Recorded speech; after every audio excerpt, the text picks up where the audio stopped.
The goal of the Jefferson curl is to start to gently load us into some flexion or rounding.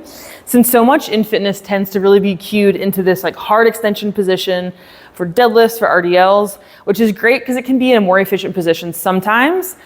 Allowing us to be stronger, more bulletproof, and a little bit of flexion in positions really bulletproofs us for life.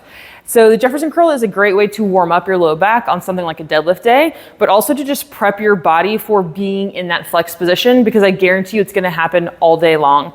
Think feeding your pet, picking up your kids, emptying the dishwasher, all those sorts of things. So you can start with no weight if this is something that's new to you. But our goal here would be to tuck the chin and roll down, thinking like one vertebra at a time, as we roll all the way down to our toes or as far as we can reach, and then curling back up. So really trying to get as much sort of softness or bending through this low back. We're gonna be pretty good at flexing the upper back because that's just kind of how we're built, but really trying to allow the low back to go. So one more from the side here, you're gonna go down and come back up. If you are a seasoned veteran of lifting, you might need to watch yourself in the mirror or even film yourself. It's not uncommon that people will think they're doing it and they do this and then it's a perfect hinge.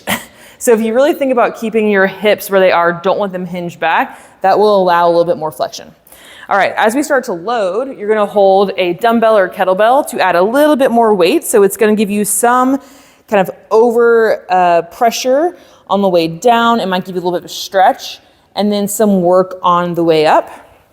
If you're flexible so that you run into the ground and you feel like you could have gone a little bit further, you could stand on a box or an elevated surface so that if it's on the box, this would go off of the edge and allow a little bit more depth.